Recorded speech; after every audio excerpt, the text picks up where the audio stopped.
इत्तेहाद का मुजाहरा उर्से शेर बिहार में शिरकत करके पेश किया।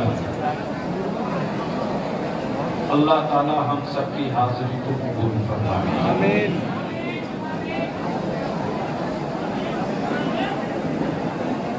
ये सही है कि जगह छोटी है और ये भी सही है कि आपको गर्मी में उबल भी रहे हैं लेकिन उफ भी नहीं कर रहे।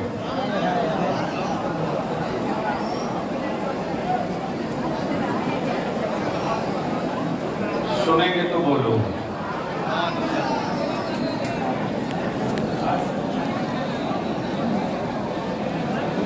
और सब पूछो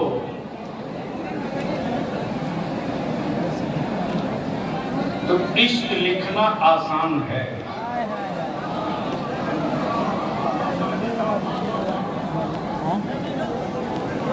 इश्क लिखना आसान है, आशिक बनना आसान नहीं है।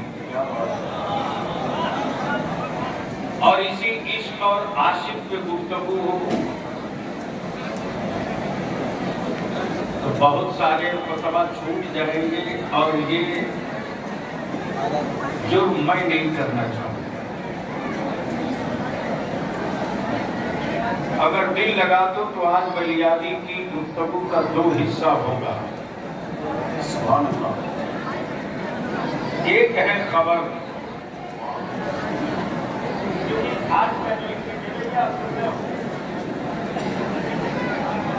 वैसे इस वक्त मेरी जमात में एक बीमारी कोड़ से ज्यादा खतरनाक हो गई है।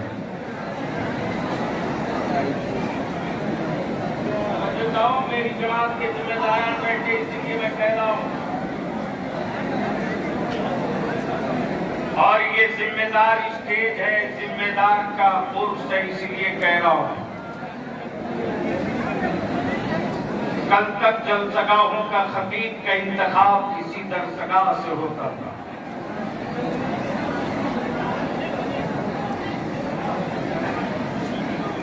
कल तक किसी शायर का इंतखाब किसी पढ़े लिखे इंसान से कराया जाता। लेकिन क्या लानत वर्षी है,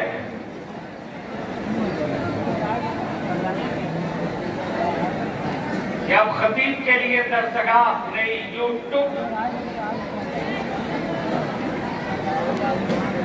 माफ करना, दरसगाह ही खतीब लाओगे तो तेरी नजरों के लिए एजेंडा देगा। और पढ़ा लिखा शायर बुलाओगे तो कुर्ता और पैजामा का रंग चाहे जैसा हो, दिल उसका बरेली वाले का होगा।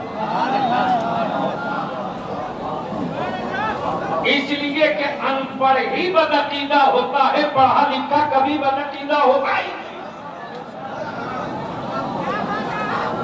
ये बड़ी मुश्किल से बात करेगा। अनपढ़ बदअकीदा होता है, पढ़ा लिखा बदअकीदा नहीं होता।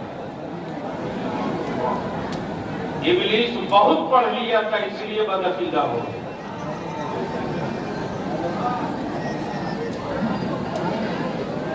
इसलिए बलियादी की गुफ्तगू थोड़ी देर आप सुन लीजिए, कुछ कड़वा घोट भी होगा।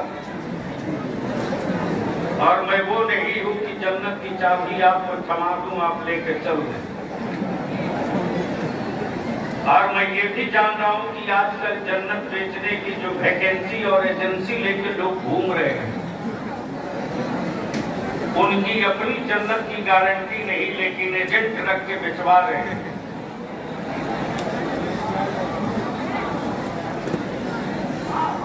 आप कर रहे हैं कि बलियादी नहीं बोल रहा, ये आला हजरत के उस असीर की तासीर बोल रही है कि ये काली चादर आ गई है, काट इसको। मैं भी सोचता था अल्लामा बिलाल साहब एक जन्नत खरीद लूं। मौलाना सराज मुस्तफा साहब ने कहा कि जो बेचने आए हैं, जुब्बा बड़ा रंगीन है,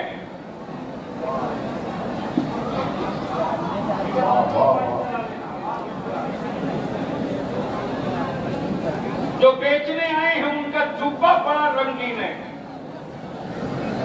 और जो जन्नत की चाबी थैला में लेके घूम रहे हैं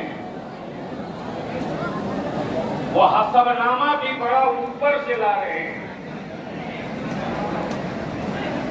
और जो जन्नत की एजेंसी बपौती बता रहे हैं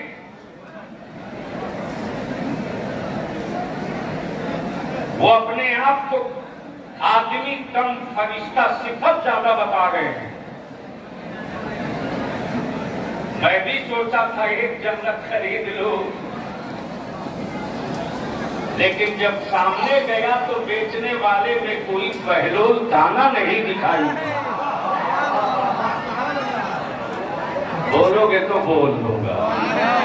आवाज अब थोड़ी देर के लिए 10-5 मिनट के लिए रंग में सारा मजमा हाथ उठाकर मोहब्बत के साथ मदीने की सरकार को आवाज दे, लब्बैक या रसूल अल्लाह। ये जो खड़े हैं इनका भी हाथ उठना चाहिए, और ये जो स्टेज पर इतना वजन डाले हैं कुछ तो उठाकर हल्का कर।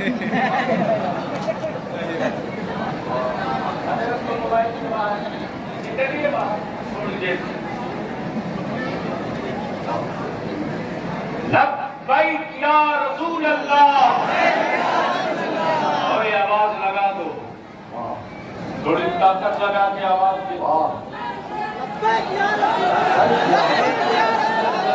चारों तरफ से लब्बैक लब्बैक लब्बैक या रसूल अल्लाह।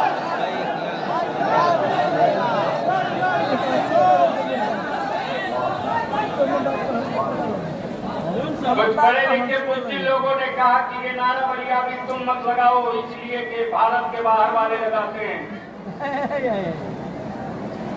मैंने कहा मुझे गीदड़ समझकर आंख दिखाने की गलती दोबारा मत करना।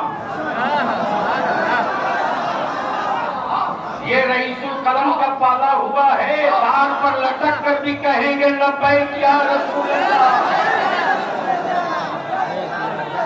लब्बैक या रसूल अल्लाह। और याद रखो मसरूपुर, मुजफ्फरपुर, सीतामढ़ी और नेपाल की सरहदों सीमा से आने वालों, आप जिसके उर्स में आए हो उनकी सबसे बड़ी करामत हमसे मत पूछना। अगर आंखों में रोशनी है तो आप फाड़ के देख लेना। हमारे यहाँ बुजुर्गों की करामतें बड़ी हल्की नहीं होती। जो बड़ों की औलाद होती है उनका कारनामा भी बड़ा होता है। मुसल्ले पर उड़ते रहना ये करामत नहीं है, मुस्तफा के दीन पर कायम रहना ये सबसे बड़ा करामत। और लोग होंगे जहां लाल बाबा, पीला बाबा, भागन बाबा, सुहागन बाबा।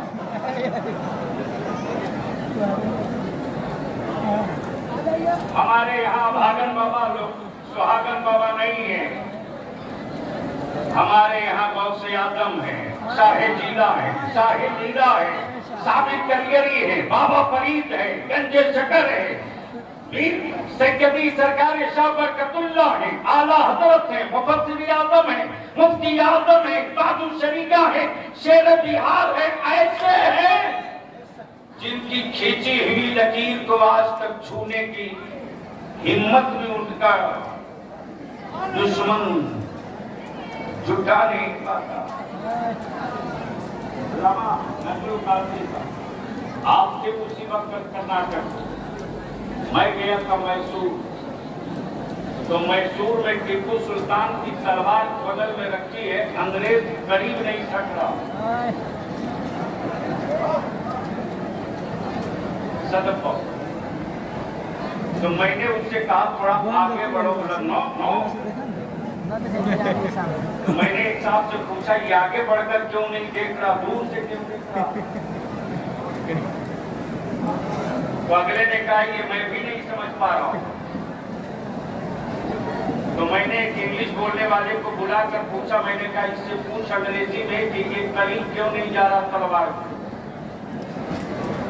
तो अंग्रेज जवाब दिया डर लगता है, पता नहीं कब टीपू सुल्तान कबर से हाथ निकाले।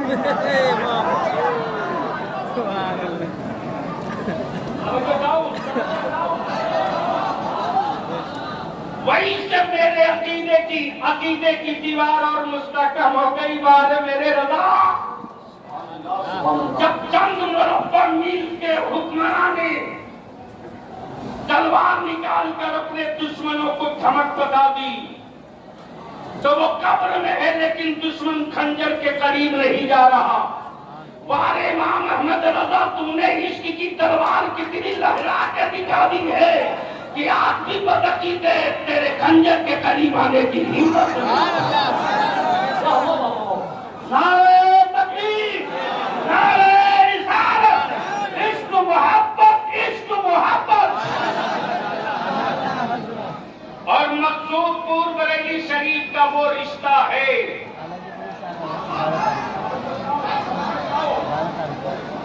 हर खानका का पीर चाहता है उसके स्टेज पर खुशी की बात हो। वाह वाह वाह, हर खानका का सज्जादा चाहता है कि सिर्फ उसकी बात हो। लेकिन हमें फख्र है इस स्टेज पर वाह वाह वाह वाह कि कभी अरशद बाबू ने नहीं कहा, आसम बाबू ने नहीं कहा कि मेरे घर की बात हो, बल्कि दावत आम है कि स्टेज होगा शेर बिहार का, वाक्य होगी बरेली के बाबा। माशाअल्लाह।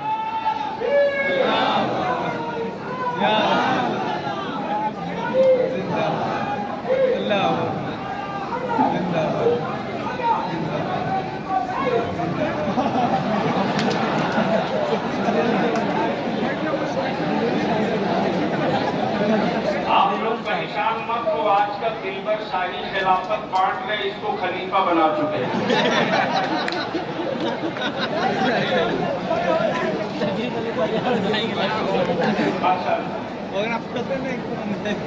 भैया 5 मिनट बोल दें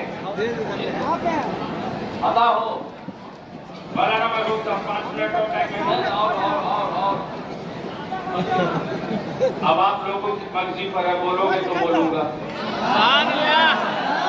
सुन के बोल दो या रसूल अल्लाह, जोर से या रसूल अल्लाह। हमें खुशी है कि इदारे शरीयत पहली के बेदारी में हमारी जमात के उलमा, मतबा, शोरा बगैर किसी नजराना, बगैर किसी किराया, बगैर किसी भाड़ा के शरीक हुए। और ये भी तय है कि जिन इलाकों से तहरीके बेदारी गुजर गई, मुफ्ती असलम साहब हैं कि चले गए? फोन करते हैं है ना, पता नहीं चला वक्त से पहले उस नहीं होने जाएंगे तो नवंबर की तैयारी कंप्लीट कर लीजिए हजरत। और याद रखना, चाहे उर्स हो कि कॉन्फ्रेंस हो, अगर हमारी जमात के जवानों के लिए कोई एजेंडा न दे सके तो सैलाब की पानी से हम नस्लों को आसूदगी का कल्ला नहीं पैदा कर सकते। रईसुल कलम फरमाते थे कि वो जलसा 5 है, वो कॉन्फ्रेंस 5 है, वो कॉन्फ्रेंस उसी औरत की तरह है जो औरत कभी बच्चा न जन सके, जिस कॉन्फ्रेंस और इजलास से जमात को कोई एजेंडा न दिया जा सके। और जिन इलाकों से तहरीके बेदारी का कारवा गुजर गया है, पंचायत वाइज कमेटी खड़ी होते जा रही है। हिम्मत है तो कोई झारखंड या बिहार के उन इलाकों में, बहुत दूर नहीं, बिहार के महुआ में चले जाओ, किसी बारात में डीजे बाजा पटाखा लेकर जाकर कोई दिखा दे, अहले सुन्नत की आबादियों का मेरा जवान खड़ा हो जाएगा लाठी लेकर, मेरी आबादी में नाचते आओगे नहीं दाखिल होने दूंगा, और मेरी आबादी में मुस्तफा की नाक पढ़ते आओगे तो हाथ बांध कर खड़ा रहूंगा इस्तकबाल।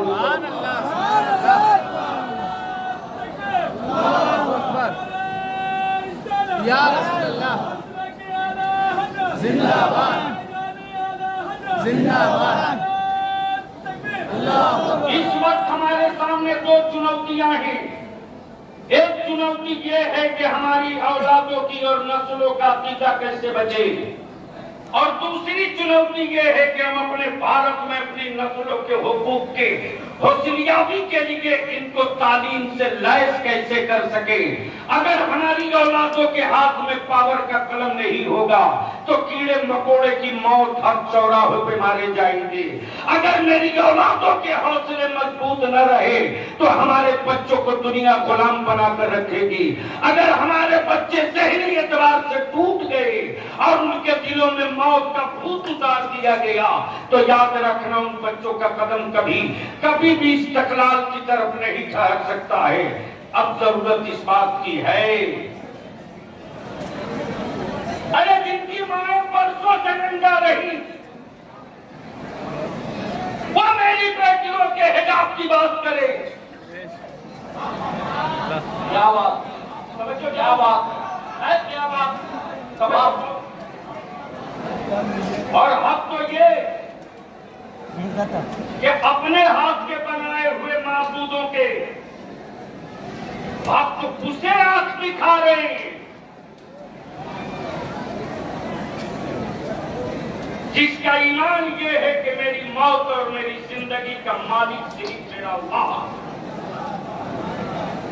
मेरे अजीज, मैंने जो जिस सूरह मुबारका की तिलावत की है फलवाए कराम का मजमा देखकर, एक है खबर, एक है मुखबिर। फलवाए इसे अपील के साथ के रास्ते में जब मैं चला हूं तो अचानक ये दो जुमले मेरे दिमाग में आ गए, खबर और मुखबिर। इसलिए ये सोच करके नहीं कि बलियाबी बोल रहा है, ये सोच करके कि बड़ी नाजुक राह का इंतखाब किया है, बिल्कुल नाकिदाना नजर ताकि फिसले तो बाजू पकड़ सके। इसलिए बाबा से बुलंद दरूद शरीफ पढ़ लीजिए। सैयदना मौलाना मोहम्मद बारिक वसल्लिम सल्लल्लाहु अलैहि सलातुम व सलामुन अलैका या रसूल अल्लाह। फरमाए ज़मील एहतराम की तवज्जो दुआओं के साथ अल्लाह फारूक साहब हजरत को देखो कितना पीछे बैठा है, दोनों बुजुर्ग मेरे आगे। अरे वो एक और पीछे है।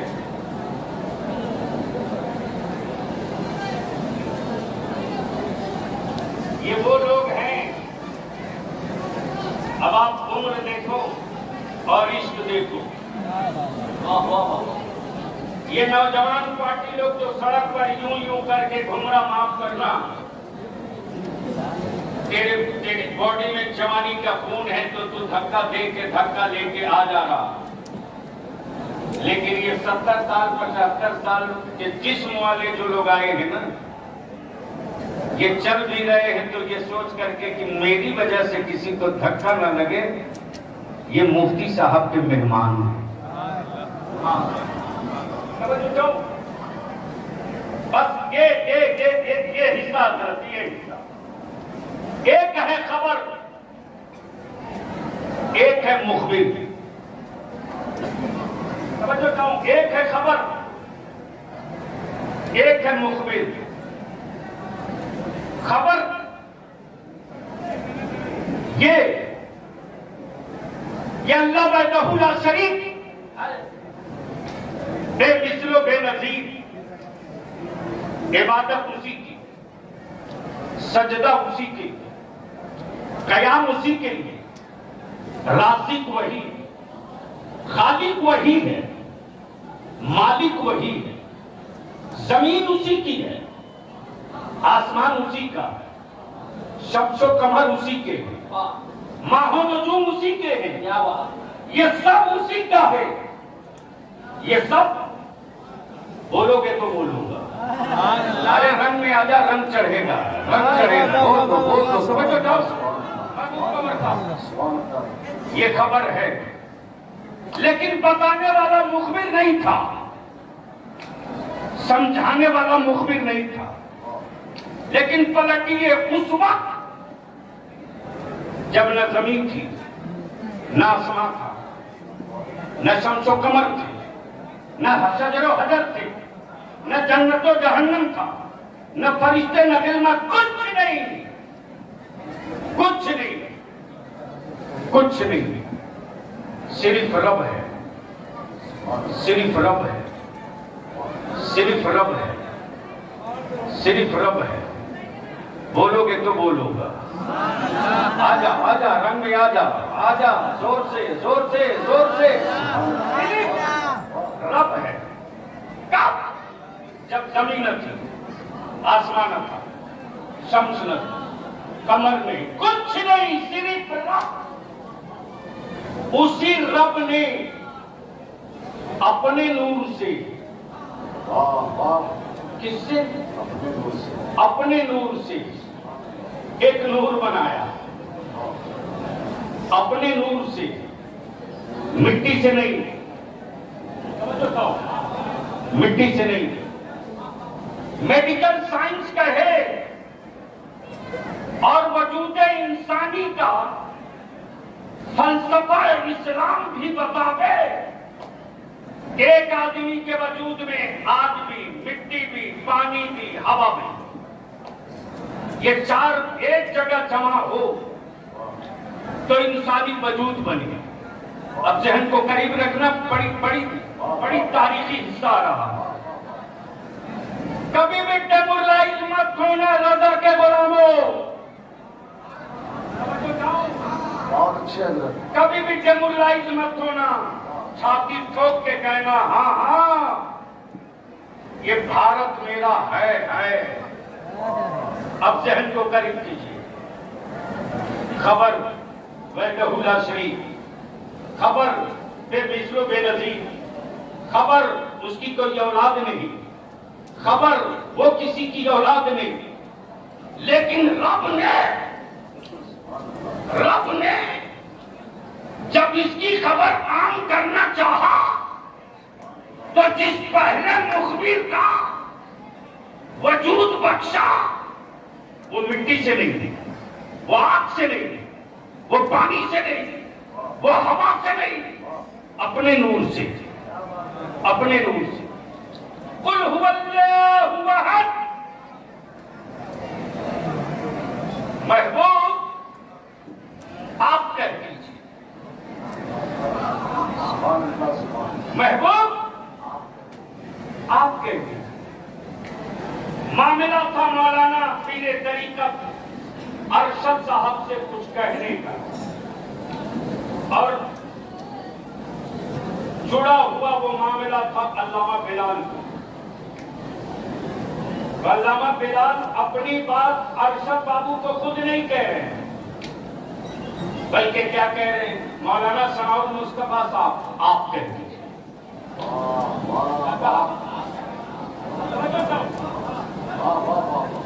मौलाना सनाउल मुस्तफा साहब आप कह दीजिए, आप कह दीजिए। इसलिए कि आप बोल देंगे ना तो ऑथेंटिक होगा। मैंने कहा मौलाना बिलाल मामला आपका था, आप क्यों नहीं कहते? तो सदफ बाबू ने कहा अरे ये कहें कि वो कहें, बात बराबर है। ये कहें कि वो कहें, बात बराबर है। सवाल ये कि मेरे अल्लाह, वहदानियत तेरी, अहदियत तेरी, समदियत तेरी, रज़्ज़ाक़ तू, सत्तार तू, गफ्फार तू, वहदहुल्ला शरीफ तू, इबादत के लायक तू, सजदे के लायक तू, मेरे परवरदिगार तो सिफत तेरी, इबादत तेरी, वाहिद तू, बेमिसलो बेनजीर तू, बंदे हम तेरे, खालिक तू मेरा, राज रोजी तू दे, खाए हम, तो मौला तू अपने बंदों से अपनी वैधानियत की बात खुद क्यों नहीं कहता? खुद क्यों नहीं कहता? कौन महबूब आप में अभी आप में ये खबर थी, वहदानियत है, अहदियत है, बेमिसल है, बेनजीर है, ये खबर थी, मुखबिर नहीं था। और जो पहला मुखबिर बना वो मिट्टी से नहीं, वो पानी से नहीं, वो आग से नहीं, वो हवा से नहीं, बल्कि रब के नूर से। और जो भेजने वाला मुखबिर बना सैयदना आदम, उनमें मिट्टी भी है, पानी भी है, आग भी है, हवा भी है। और जब ये सारे अरबान, ये सारी चारों चीजें लगकर पुतले आदम तैयार हुआ तो रूह जाकर के लौट आई। अब पलट कर आकर कहने लगी, परवरदिगार इसमें तो चारों तरफ अंधेरा है, अंधेरा डाल, ठहरने को जी नहीं चाहता। तो मेरे रब ने आग का दिया नहीं जलाया, आग की चिंगारी नहीं जलाया, बल्कि अपने नूर से बनाए हुए महबूब के नूर का एक हिस्सा पेशानी आदम में चस्पा कर दिया। और पेशानी आदम में नूरे मुस्तफा जो लगा तो रूह आने के बाद ठहर गई, रूह आने के बाद ठहर गई। गोया बलियाबी को अर्ज करने तो ईमान वालों, जो बरेली के मेरे रजा ने मेरी घुट्टी में नबी का इश्क पिलाया है, वो इसीलिए क्यों पिलाया कि कल आदम के वजूद को नबी के नूर के बगैर काम लफ्ज़े आदि। तो जो साहब मुझसे बहस कर रहे थे, माफ करना, आदि का खपत सबसे ज्यादा हमारे यहाँ।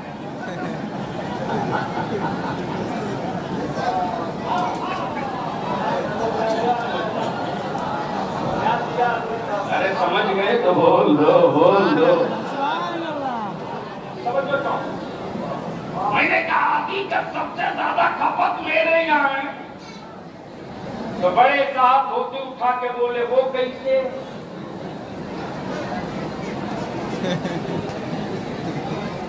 वो कैसे? तो मैंने कहा कीमा आपके यहाँ नहीं बनता, मेरे यहाँ। सुभान अल्लाह। ये वाला तो जल्दी समझ जाओ। मैंने कहा गोला आपके यहाँ नहीं बनता, मेरे यहाँ। और बगैर उसके वो बनेगा नहीं। इसलिए सुन्नियों किसी लीडर, किसी नेता के धांस में मत आना। भारत से इसलिए हम मोहब्बत नहीं करते सिर्फ कि मेरे बाप दादा की कब्रें ही इसलिए मोहब्बत है, इसलिए नहीं है मोहब्बत सिर्फ कि भारत में हम जन्म लिए इसलिए मोहब्बत है, सिर्फ इसलिए नहीं। मोहब्बत की असल वजह यह है कि भारत इसलिए ही भारत से ईमान वाला मोहब्बत करता कि अल्लाह की वहदानियत की खबर देने वाला पहला मुखबिर अरब में नहीं आया, भारत में आया, आदम की शक्ल में आया। तकबीर, आदम की रिसालत, उनसे हुजूर शेरे बिहार। और इस पर भी हमें गर्व भी है, फख्र भी है कि खाने काबा के तवाफ का जो पहला मुसाफिर गया, वो मिस्र और शाम से नहीं, भारत से गया है।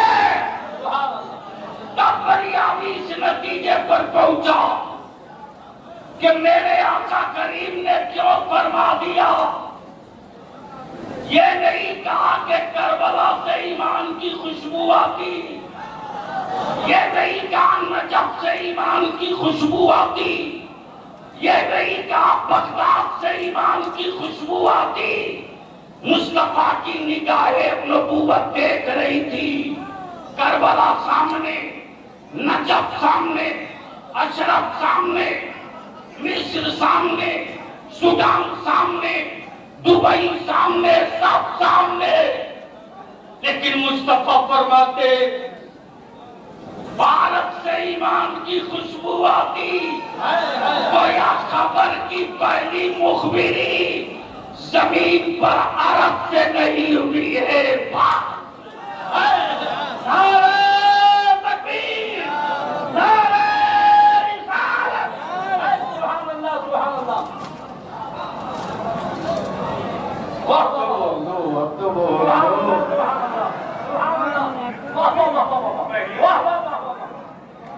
बोलिए ना। गोया अरब वालों को भी मालूम है मक्के और मदीने में गड़बड़ करूंगा तो शाम वाले कान पकड़े ना पकड़े, मिस्र वाले दावत खा के आते जाते रहेंगे, लेकिन भारत वाला कोई बख्शने नहीं जा रहा। बोल दो।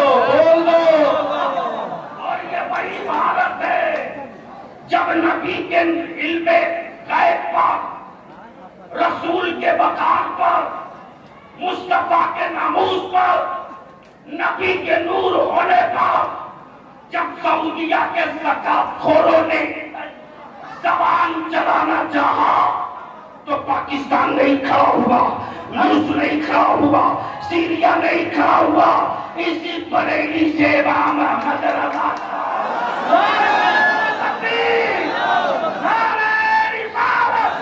इश्क मोहब्बत, इश्क मोहब्बत, इश्क मोहब्बत, इश्क मोहब्बत, बस्ती बस्ती, करिया करिया,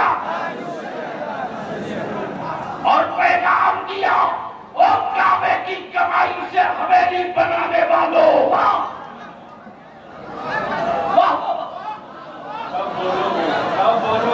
सब बोलोगे। आजकल इस इलाके में सऊदिया के ज़कात और फितरे के पैसे से मस्जिदें फ्री की बनाई जा रही है।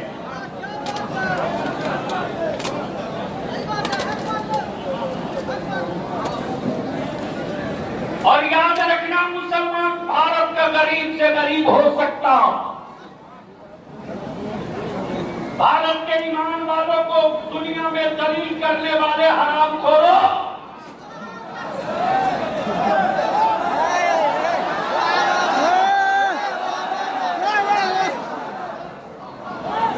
हम ज़कात बांटते हैं, ज़कात खाते नहीं है। और मेरी गरीबी का इम्तिहान लेने की गलती मत करना सोने की हवेली में रहने वालों। अरे हम उनके आशिक हैं कि इस कदर सच्चा है तो खजूरों की टहनियां उठा करके बद्र जीतना चाहूंगा।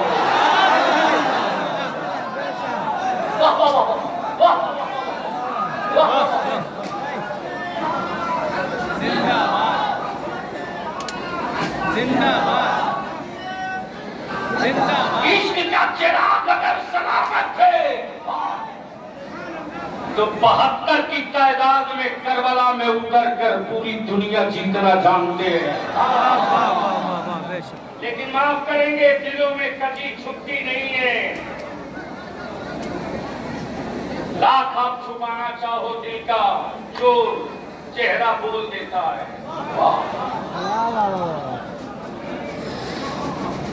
लाख छुपाना चाहो चेहरा बोल देता है। आजकल कुछ यूट्यूबर मौलवियों को और आजकल कुछ यूट्यूबर पीरों को आला हजरत का सिर्फ एक शेर याद है, फतवा रज़विया याद नहीं। सुन लीजिए, ये कड़वा है। मौलाना गुलाम मुज़फ़्फ़र खान साहब, बहुत शुक्रिया, बहुत अच्छी मीटिंग हुई इदारे शरिया की जानिब से।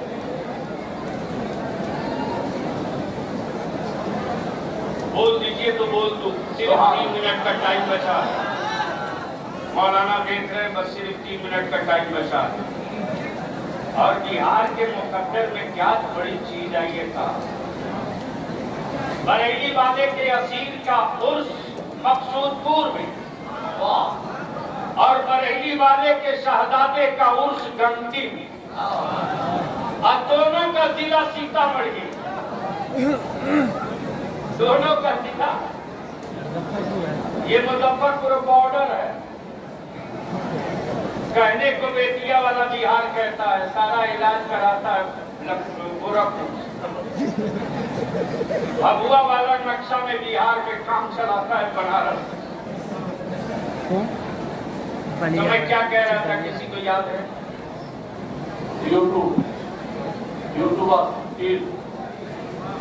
यूट्यूबर पीर। अच्छा हजरत, क्या गजब की बला है, कुछ तो ऐसे इंटरनेशनल हराम जोर पैदा लेती है। एयरपोर्ट पे दलाल पहले भेज देते और वहीं से वीडियो बनता है। हजरत आ गए, हजरत आ गए।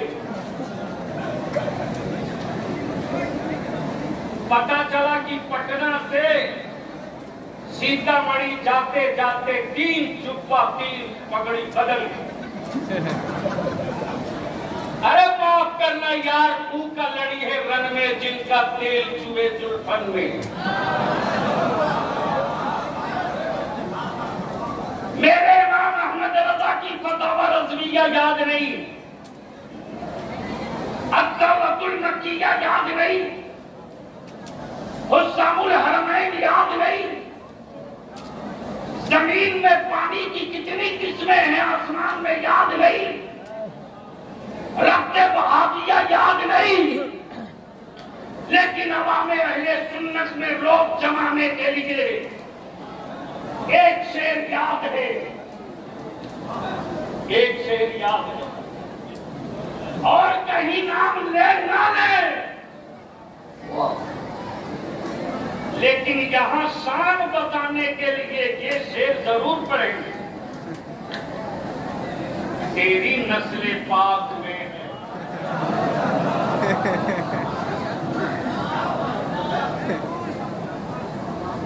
बच्चा बच्चा। कब बोलोगे यार? अरे जोर से, रंग में बोलो जोर से।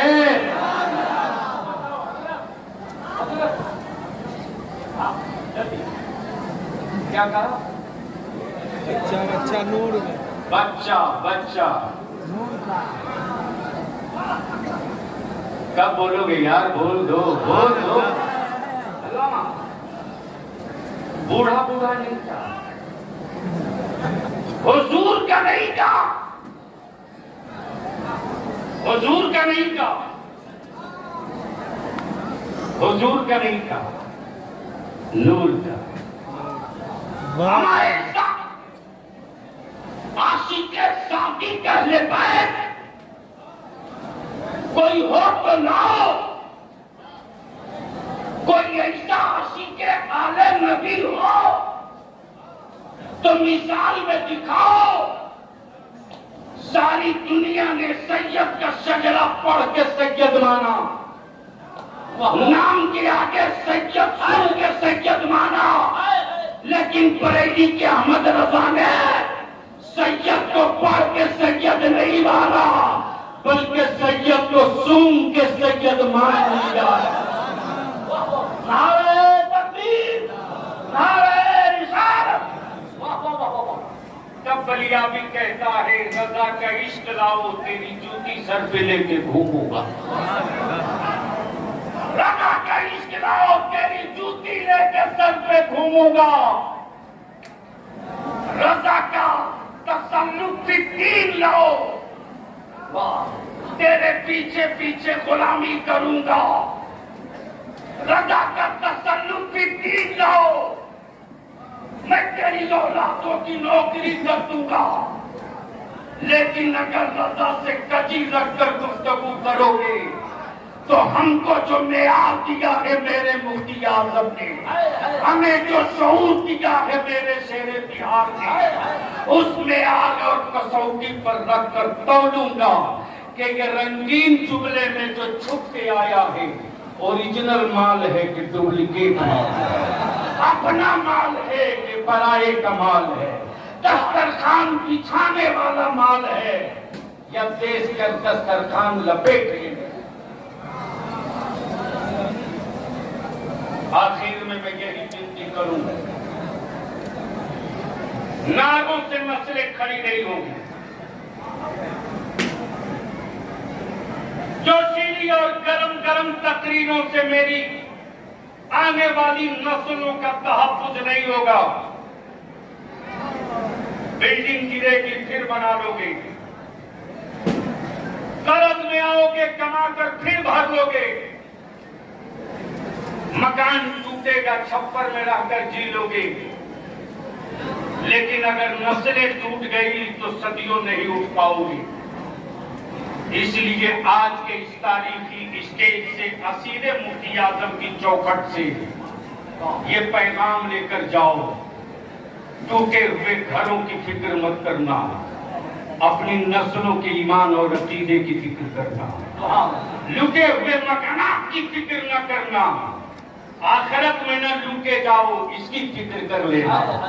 तुम्हारे बच्चे अगर सूखी रोटी खाकर की जीने देना, किसी सऊदिया वाले के दस्तरखान की ज़कात का लुक़्मा मत खाने देना, और अपनी नस्लों के तहफ्फुज़ के लिए अपने बच्चों को जाहिल मत रखना। लड़ाई तो होगी, और हम अपने उलमा से हाथ जोड़कर कहेंगे मेरे बच्चों ने कहा मोहब्बत में कमी की हज़रत,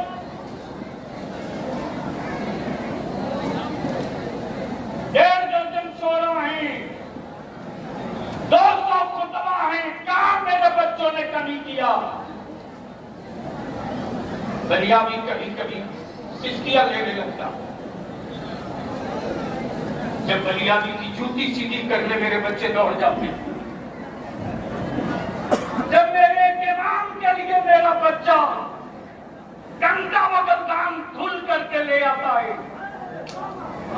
मेरे आलिम को बाहर हाथ धोने न जाना पड़े, मैं अपने उलमा से हाथ जोड़कर विनती करके कहूंगा, भारत की तारीख में आज तक किसी मंत्री और मुख्यमंत्री का हाथ कोई नहीं चूमा है। भारत में किसी डीएम और एसपी के लिए कोई बगलदान लेकर नहीं दौड़ा है, लेकिन आज भी मेरा जवान पंचर साटे, मेरा बच्चा मुर्गी का गोश्त बेचे या मेरा बच्चा रोड पर फेरी करके अपने बच्चों की परवरिश करे, जिस दिन आलिम या इमाम की दावत होती है उस दिन वह हाथ बांधे खड़ा रहता है।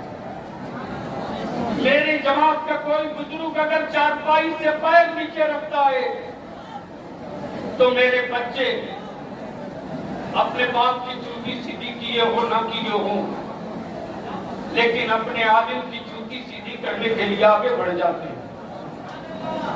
एहसास होता है मेरे बच्चे कितनी मोहब्बत करते हैं, मुंह मांगा हमें नजराना भी देते तो साल में 365 दिन तो देकर बुलाते हैं।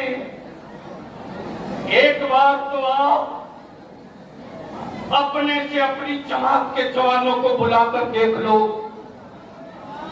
जो बच्चे आपके लिए बगलदान और छुट्टी सीधी करते हैं ना, वो बच्चे आपके लिए जान दे देंगे। एक बार आवाज तो दीजिए। अल्हम्दुलिल्लाह 14 सितंबर 2022 को आपके इदारे शरिया पटना के मरकजी दफ्तर में 4 स्टेट के 700 उलमा जमा हुए थे और इतना पाया कि अब इस मुल्क में हम अपने वजूद की लड़ाई लड़ेंगे। हजरत हैरत होती है, हैरत होती है। राजस्थान में अगर खाप पंचायत एक फैसला कर दे तो रेलवे सिस्टम चरमरा जाता, दिल्ली की हुकूमत हिलने लगती, आबादी उनकी सिर्फ एक स्टेट में। लेकिन आज जो चाहे मेरे बच्चों को टोपी और दाढ़ी देखकर मॉब लिंचिंग करते, हमारे वोट के सौदागर कभी कुछ बोलते हैं, कभी कुछ बोलते हैं। ताबेदारी शरीयत ने तय किया कि लड़ेंगे। और मैं अपने उलमा से विनती करके कहूंगा, आपके इमामे में बड़ा रोब है, रोब। जब ईद और बकरीद में इमामा बांध के निकलते हैं तो सड़कों से गुजरने वाला हर शख्स पलट कर देखता है। जब आप स्टेज पर आते हैं आलमाना लिबास में, तो गुजरने वाली हर नजर आपको पलट के देखती है। सीनत और सुन्नत के लिए अमामा तो आपने वो बांध लिया। एक बार अपनी मिल्लत के बच्चों के मुस्तकबिल के लिए अमामा बांध लीजिए। अगर मेरे उलमा और इल्मा और असातिज़ा सिर्फ पटना में अमामा बांध के उतर जाए तो माफ करना, हफ्ता देकर हटाने की जरूरत नहीं पड़ेगी। अमामे की रोक से जो चिंगारी निकलेगी, वो चिंगारी ना जाने कितनों को जलाकर राख कर देगी। और कहना पड़ेगा कि अब तक लोगों से पल्ला पड़ा था, अब तो मुस्तफा के बारिशों से पल्ला पड़ गया। बोलो, ये तारीफ चलनी चाहिए कि नहीं चलनी चाहिए? धीरे बोल रहे हो। अरे जोर से बोल, चलनी चाहिए कि नहीं चलनी चाहिए? कानून से रिसालत पर कानून बनाने के लिए अगर हुकूमत को घेरा जाए और मुसलमानों के बच्चों के लिए सेफ्टी एक्ट बनाने के लिए घेरा जाए, है हिम्मत किसी की तो किसी दलित या आदिवासी को थप्पड़ मार के दिखा दो। एक आदिवासी भाई के बच्चे पर किसी ने पेशाब किया, पूरा भारत खड़ा हो गया। लेकिन मेवात से लेकर मैसूर तक और दिल्ली से लेकर भागलपुर तक मेरी आबादियां चलती रही। खड़ा होना तो दूर की बात, किसी में हया की आंख में हया का पानी भी नहीं आया। इसलिए आपकी औलादों की लड़ाई कोई और नहीं, आपको खुद लड़नी है। और इसके लिए आपको प्लेटफार्म ढूंढने की जरूरत नहीं है। सन 1962 में हुजूर मुफ्ती आजम की सदारत में, सैयदुल उलमा के नियामत में, मुजाहिदे मिल्लत की क़यादत में, बुरहाने मिल्लत की सरपरस्ती में सन 1968 में रईसुल कलम और अल्लामा सैयद मुज़फ्फर मियां की चुंचवी ने अहले सुन्नत को एक तहरीक दिया जिसका नाम इदारे शरिया है। कल इदारे शरिया एक मोहल्ले के एक साइज में था, लेकिन आज अल्हम्दुलिल्लाह अहले सुन्नत का हर शख्स सीना ठोक के कह सकता है कि कल तक मेरे मुफलिसी के दिन देखे थे, अब एक बार मेरी निखरी हुई सूरत भी देख लो। कल तक मेरे गुर्बत के दिन देखे थे। आप मदरसा अपना खूब चलाइए, लेकिन असातिज़ा से हाथ जोड़ के विनती करके अब घड़ी देखकर मत पढ़ाइए। अब मदरसे का मुलाजिम समझकर मत पढ़ाइए। जरूरत इसकी नहीं कि घड़ी देखकर दस्तगाह लगे। जरूरत इसकी नहीं कि हम मुलाजिम बने। जरूरत इस बात की है कि अब हम सीधे सीधे मुस्तफा के दीन के खादिम बने। और जब खादिम बनेंगे तो मेरी दरसगाहों से बाजारू माल नहीं निकलेगा, वो निकलेगा जो खंठोक करके कहेगा कब मुनाजरा करना चाहते हो, तुम्हें तैयारी करने की जरूरत है, मैं सराफत तैयार होके खड़ा हूँ। वही तेवर था शेर बिहार का, जिस तेवर ने सरमायादारों की तिजोरी की साइज इंची टेप से नाप दिया। और बड़े बड़े चुपाव दस्तार वालों के चुपे भी चाक करके अंदर का कुफ्र निकाल दिया, इसलिए कि ये नस्तर भी बरेली का है, ये खंजर भी बरेली का है। कौन देता है देने को मुंह चाहिए, देने वाला है सच्चा। तो सीतामढ़ी की तारीख तय होगी तो आप लोग आओगे कि नहीं आओगे? धीरे बोल रहे हो? आएंगे। अरे जोर से बोलो, आओगे कि नहीं आओगे? हाथ उठा के बताओ तो समझ में आवे। इदारे शरिया की तहरीके बेदारी सीतामढ़ी में होगी तो आओगे कि नहीं आओगे? कैसे आओगे? अरे मेरे पास पैसा तो है नहीं, आओगे कैसे? अपने अपने गांव में नौजवानों 10-10, 15-15 नौजवानों की एक टीम और एक कमेटी बना दो।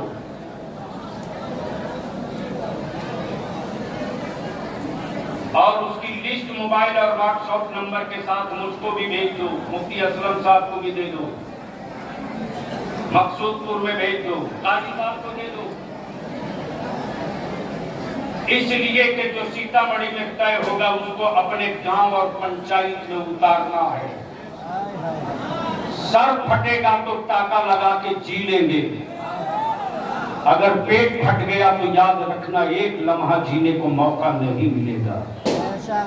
इसलिए अब हम पैरों की बैसाखी पे नहीं जीना चाहते, अपने कमजोर पैरों के बल पे खुद से खड़ा होकर दिखाएंगे। यही पैगाम है, यही मिशन है। और इश्क बगैर नमाज के मुकम्मल नहीं है।